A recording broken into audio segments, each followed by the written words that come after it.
in Genesis chapter 1 and verse 16. And we read there, "And God made the two great lights, the greater light to rule the day and the lesser light to rule the night."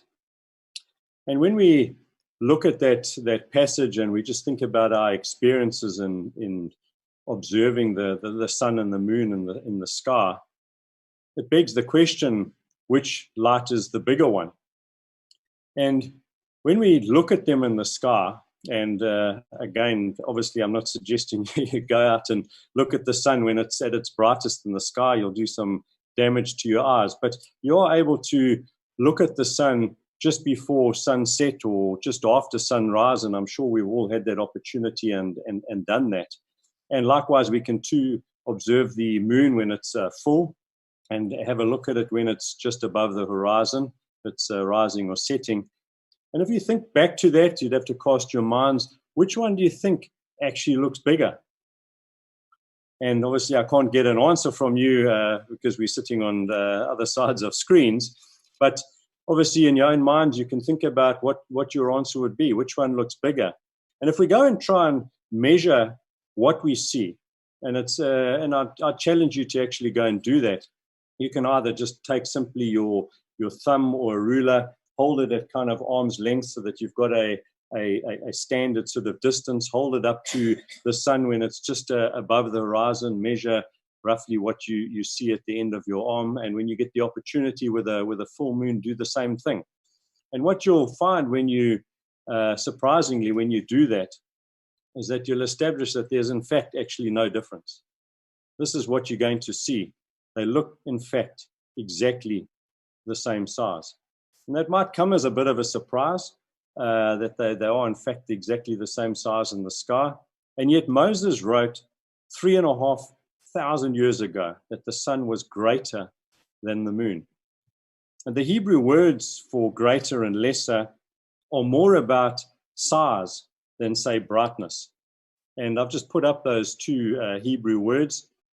And interestingly, and when we look at those words, we obviously pick up this idea of greater, larger, smaller, etc. for the moon. And so definitely contained strongly within the words is this idea that the sun is greater and the moon is smaller and lesser.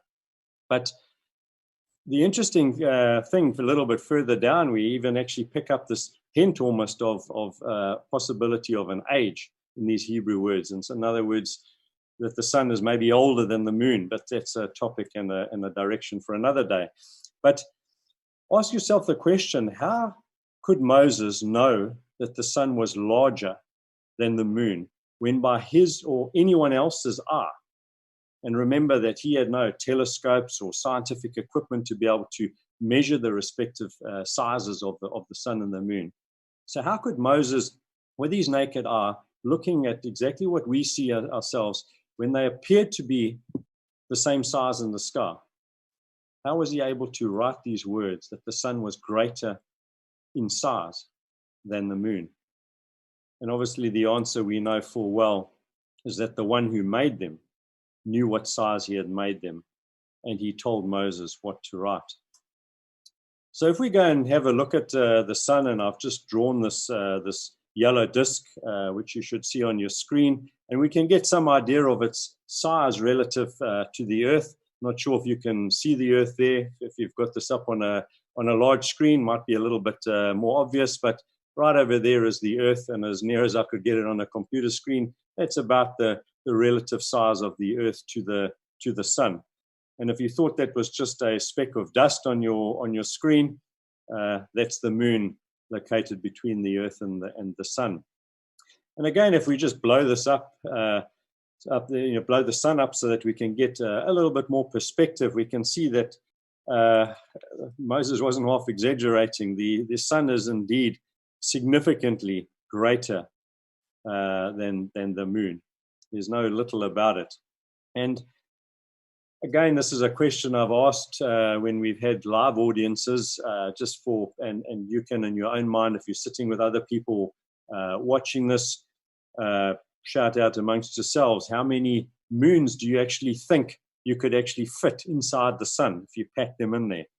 And you can pick a number, 10,000, 20,000, 30,000, whatever you might want, and I'll put you out of your misery. But you can fit, in fact, 64 million moons inside the sun.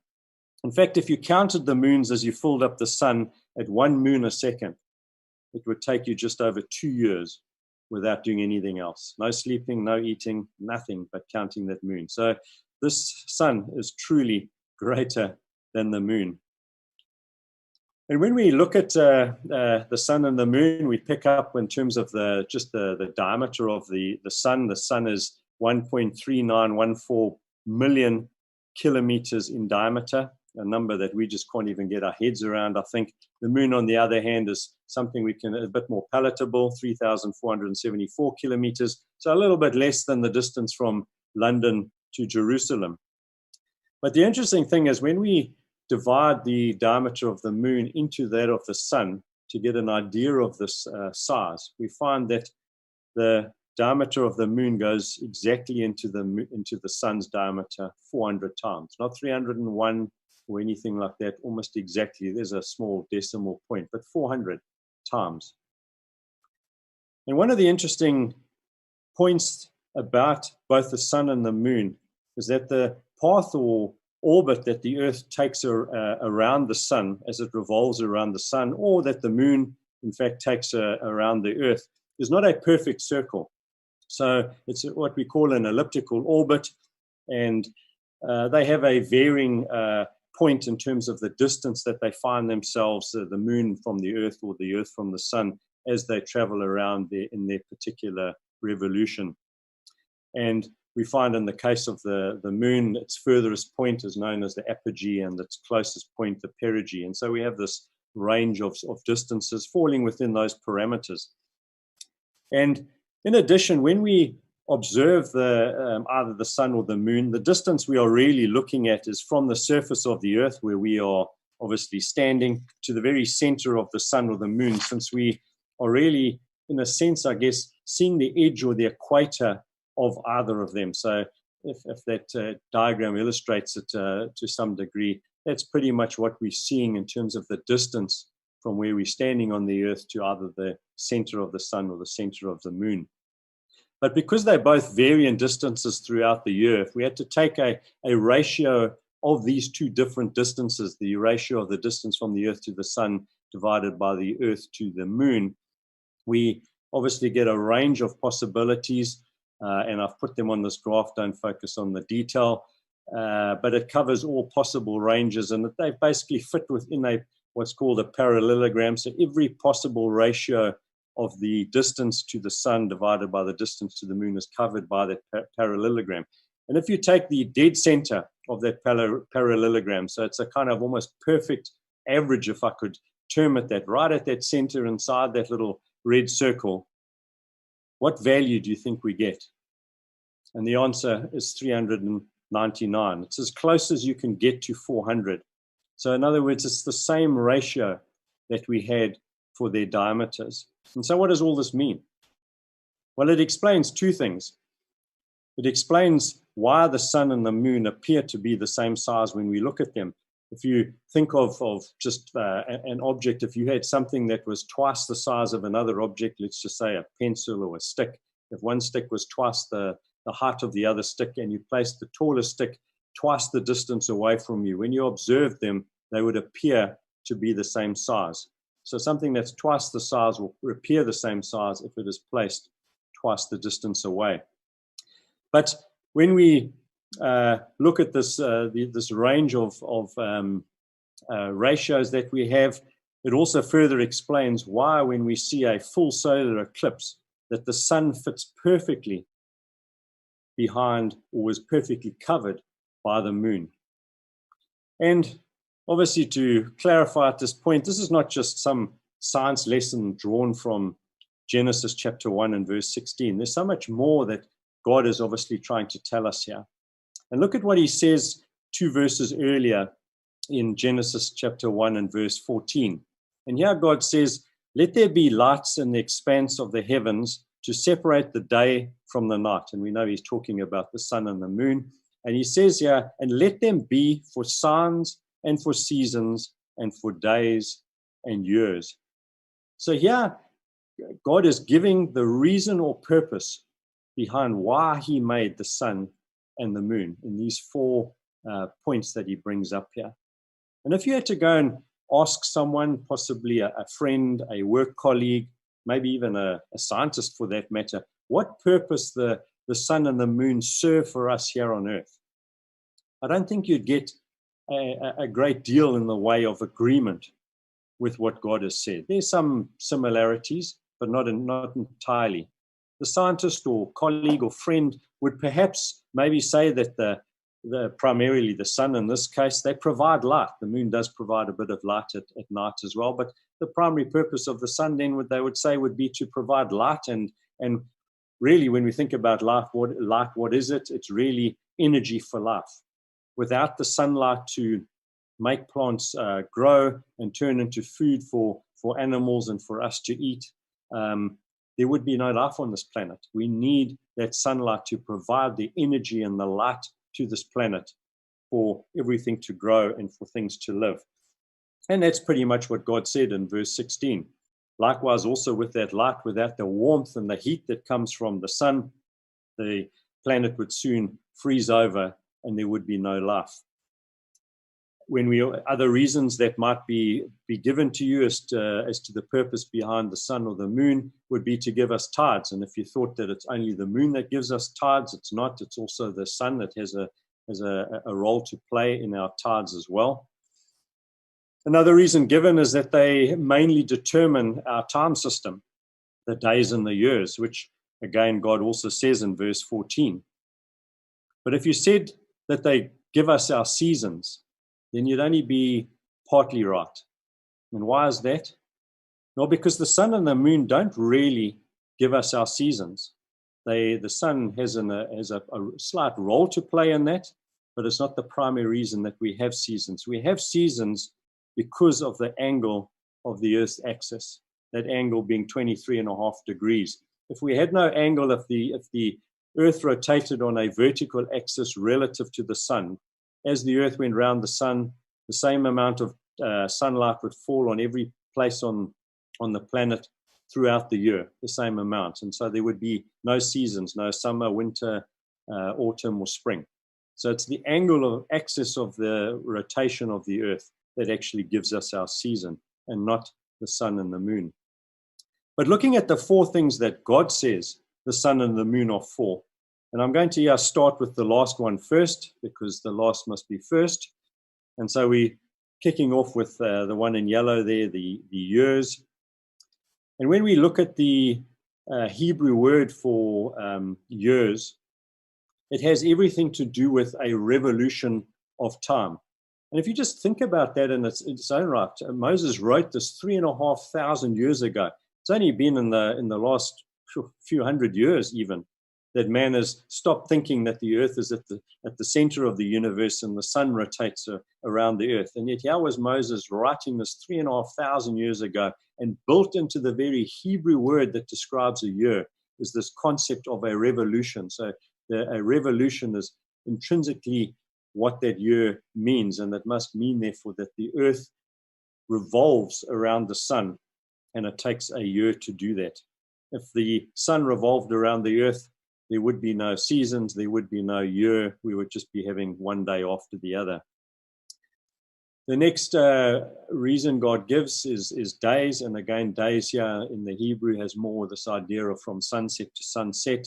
And so again, it is this idea that the earth is rotating on its axis relative to the sun to give us this day that changes from sunset to sunset. And then we have this word translated by the translators as seasons. And seasons we understand to be summer, winter, spring, and autumn. And unfortunately, that's probably a very poor translation from the Hebrew. It doesn't mean seasons. I can understand where they're getting it from, but the actual Hebrew word means more appointment or festival. So as you go throughout the rotation or the revolution around the sun, there'll be various times during that revolution in which you will appoint certain festivals, religious festivals, to worship God in the many ways that he appointed in the Old Testament. And so seasons are a fairly poor translation. It's much more festivals and appointments. And as I pointed out earlier, it's the axis of the earth that gives us our seasons, not our revolution so much around the sun or the sun itself. And then finally, we come to the first reason God gives, and the reason I've left it for last is because God lists it first, and it is the most important reason as to why he has given us the sun and the moon. And the moment God says to us that he put them there in the sky as signs, plural, for us, we need to really be sitting up and taking notice. We need to be asking the question, why did God put the sun and the moon in the sky as signs? What signs is he trying to teach us about and tell us about? And we should be looking to explore what these signs are, because there must be great lessons to learn from them if God has gone to that level of trouble to put the sun and the moon in the sky as signs for us, above all the other things that we might think of in terms of the sun and the moon. And that's what we're going to look at this morning. So as you can see in the brackets there, we have this Hebrew word oth, and it means a mark, a miracle, a sign, or a token. So the translators have got it 100% right here. That's exactly what it means. And if we go and look at this Hebrew word oth here, it's made up of 3 Hebrew letters, and we read from right to left. So it's Aleph, Vav, Tav are the 3 Hebrew letters there. Hopefully you all know your Hebrew alphabet. I'm not sure if that's the case, but those are the 3 letters. And the interesting thing about this Hebrew word for sign here, this word oth, is that it has as one of its letters the Hebrew letter tav. And that's the Hebrew letter there, tav. And notice the way the letter is written and how it has changed over time. So at the left of your screen is the early Hebrew. That would have been the sort of type of letter that Moses would have used. And with time, that letter has changed to modern Hebrew, and it's actually quite a massive transformation. But you can straight away see what that letter was actually meaning. And when they came up with their letters, the Hebrew letter often had a very real picture behind the letter itself. And so in the beginning, it's exactly what we would expect as a marker or a stake or a cross, a sign placed in the ground to look like a cross, kind of like our street signs. When we think of a street sign, we call it a sign. It's got a vertical pole with another one put across the top to create this cross-like structure. It's the way people mark very important places. If you're selling your property, you'll put a sign outside. It'll have a vertical stake and a horizontal sign or structure. People marked their territory or turf or property with stakes. People even mark their graves predominantly with a cross or stake of this sort of form, 2 crossed sticks. And that's exactly what that early depiction of the letter tav was. And so when we think about this, what was the greatest sign of God's love to us? And it surely was the death and the resurrection of his son on a stake on Calvary. And so when we look at this letter tav again, we can see that this letter itself means in the Hebrew alphabet mark, sign, signal, or monument. And so we have this word oth, this word meaning signs in the Hebrew that God speaks about as being one of the primary reasons why he put the sun and the moon. And located in that very word is another letter, which in itself also means sign. So there's this kind of sign within the signs. And clearly when God is putting that out there, he has an important message for us to see, an important sign to discover and look at and learn from. But notice something interesting here in this Hebrew word oth, that the word for signs in Hebrew has as its first letter, so the first letter of this word oth, the letter aleph. And aleph is the first letter of the Hebrew alphabet. And it also has as its last letter, the letter tav, which we've just looked at. And the letter tav is the last letter of the Hebrew alphabet. And sandwiched in the middle is this letter Vav. So we have the first letter of the Hebrew alphabet and the last letter of the Hebrew alphabet. And again, does that concept of a first and last letter ring a bell? And I'm sure you've all come across this idea of the first and last letter of an alphabet. And being Bible students, I'm sure your minds are jumping from here and the very first book of the Bible, the first chapter of the Bible, and you're jumping all the way into the last book of the Bible and possibly the last chapter of the Bible. And you're thinking of Alpha and Omega, the first and the last letters of the Greek alphabet. And we find Jesus in chapter 22 of Revelation and verse 13 saying, I am the Alpha and the Omega, the first and the last, the beginning and the end. And remember here that both John and Jesus are Jews. And so I think it would be a fair bet to say that it was most likely that Jesus would have spoken to John in Hebrew when he was giving the revelation. And in Hebrew, what would Jesus have said in this particular case? He would have been saying, I am the Aleph and the Tav, the first and the last, the beginning and the end. And here, back in Genesis chapter 1, we have built into this word signs, Aleph and Tav, Alpha and Omega. And we often say that the first reference to Jesus in the Bible is in Genesis chapter 3 and verse 15, dealing with the seed of the woman. And I'd like to suggest that possibly it's not. That it's in fact here twice in Genesis chapter 1. Jesus tells us in Revelation, I am the Alpha and the Omega. I am the Aleph and the Tav. And look at the beginning of Genesis chapter 1 and verse 1, the beginning of beginnings. And what do we read there? We read there, in the beginning, God created Aleph and Tav, the heavens and the earth. I don't know if you've ever spotted that before. And probably the reason you may not have is because there's no translation or record of this in our English Bibles. We just have this simple dot if there's anything else there. But you can see the two letters there, Aleph and Tav. And that's why we often tend to miss this. And it's something you may not be aware of, is that this little Hebrew word, this Aleph Tav, is the most common word in the Old Testament.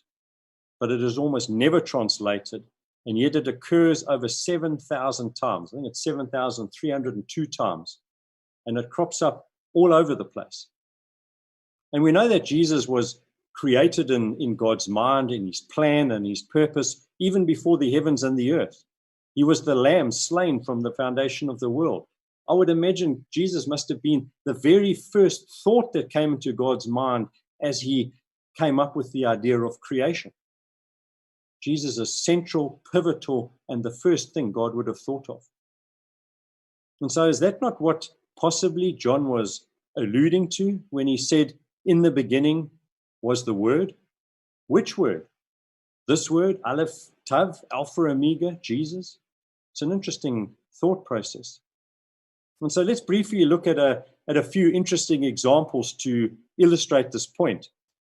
Look at Zechariah chapter 12 and verse 10, and we know exactly who this is talking about. And we read there, and I'm just picking up right in the middle of that piece that I've put up there, and we read there, and they look to me, and you notice that again? They look to me, Aleph Tav, there it is in the Hebrew again, whom they have stabbed or pierced. They look to me who? Jesus, whom they have pierced.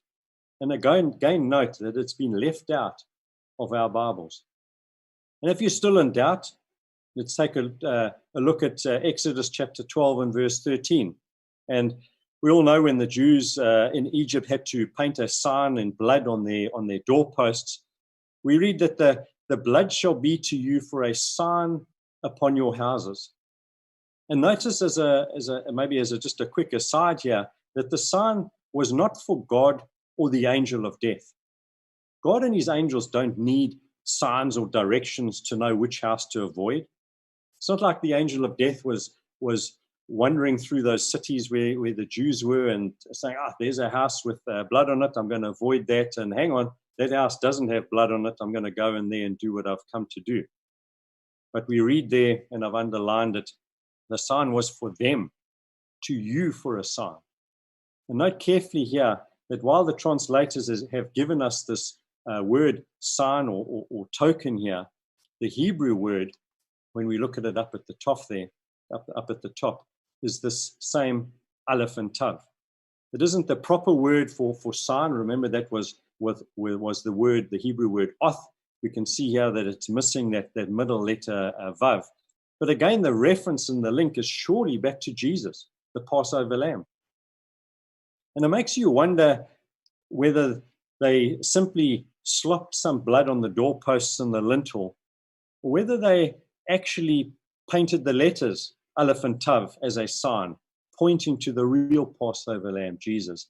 And it's an interesting thought, and no way we could prove it either way, but just an interesting idea that it may not have just been simply slopping a whole lot of blood on the doorposts and lintel. So Jesus is saying to us in Revelation, God spoke of me right back then. I'm the great sign that God said he would send.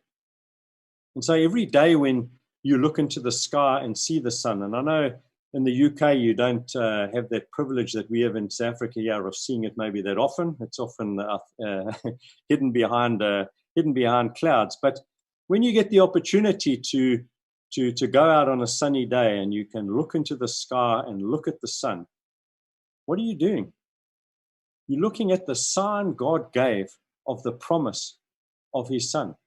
And he's asking us every single day that we walk out there and look at that sun to remember that it is a sign he put in the sky to remind us of the promise of his son, a promise that has been fulfilled when he first came and will indeed be fulfilled when he returns.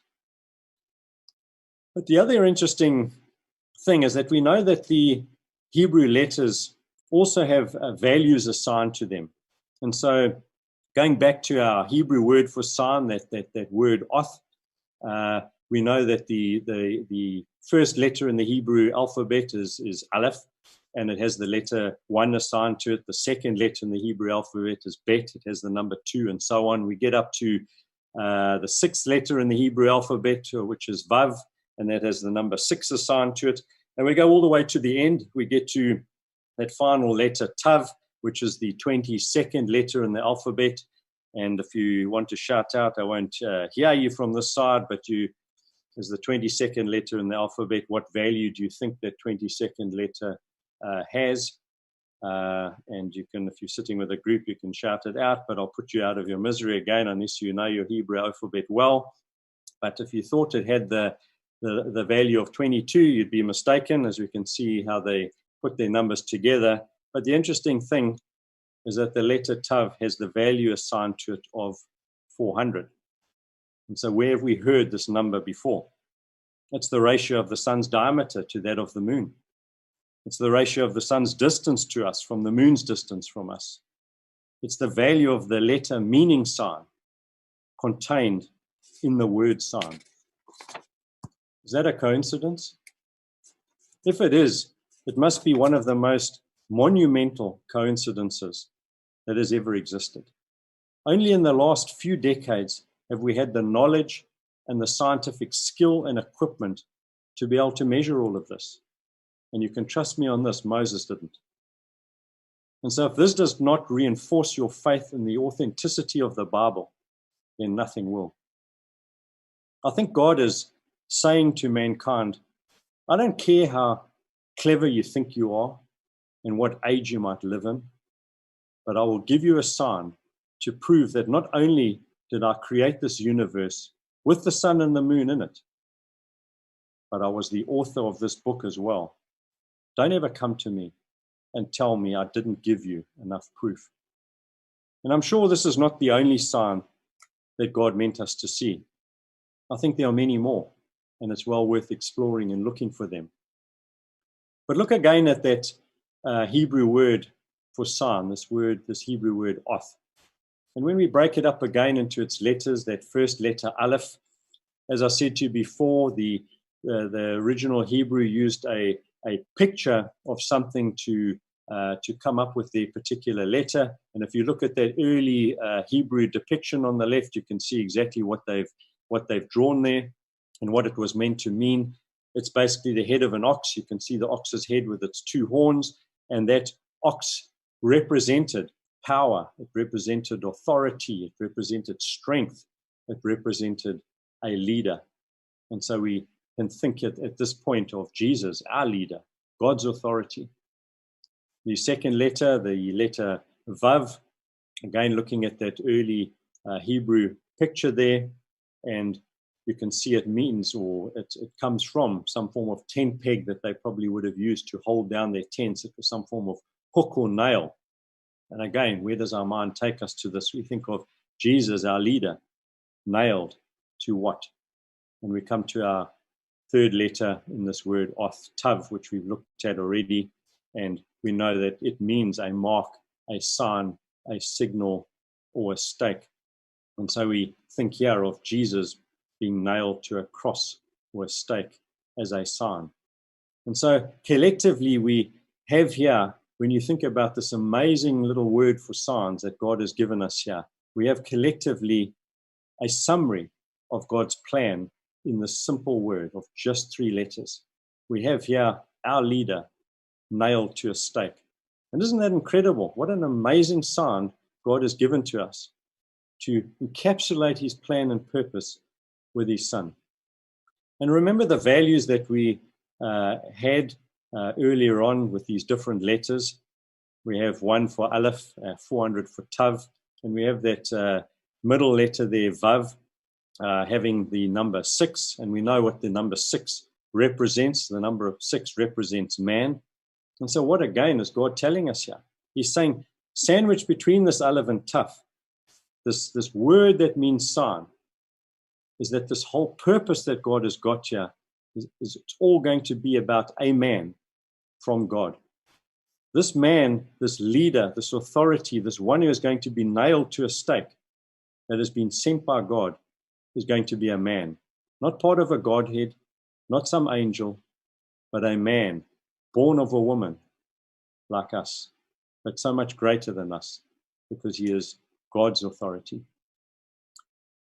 And again, when we add up these numbers, which we can do, we add them up, we'll get 407. We can add those digits, we get 11. We can add those again, and we'll come back to the number 2. And that takes us right back to where we started, to those 2 great lights. And isn't that the reality of our relationship with God or with his son? Just the 2 of us. Like in a marriage, there is only room for 2. It doesn't work with more or less than 2. If there's less than 2, there's no marriage. You're just on your own. You're single. But if there's more than 2, then you're on a slippery path to nowhere. We can go and look through the pages of Scripture and look at incredible, powerful, faithful men who had more than one wife. And that's not the way God ordained it from the beginning. God meant us to have one wife, one partner. And whenever they went and took more than one wife, there was always strife, always drama, always problems. And so with us and our relationship with God and with his son, there can be only 2, us and Jesus. It needs to be that way. It doesn't mean that we exclude other people in its entirety, but it's about priorities. Who is first in our life? And it has to be Jesus, so that we have this 2 relationships, this marriage. If we allow anything else to come into that marriage on an equal footing, we're on a slippery path to disaster. And so as we come to affirm and break bread and remember Jesus, what are we doing? We're coming to remember that sign or stake that God placed in the earth to mark his purpose with mankind. We come, as I said, to reaffirm our own individual one-on-one relationship with Jesus. And he is the greater light, the sun, and we are the lesser, the moon. And like the moon, we have no light of our own, but are only able to reflect his light, his glory in this dark world. That is our purpose. We are here in this world to, like the moon, reflect Jesus' light on this dark world. And so as you come now to break bread and drink wine, remember that the sign on the doorposts was not just for the Jews back then. It was for us also. It was a sign that God would one day provide the ultimate lamb to enable death to bypass us, that we might live forever. Amen.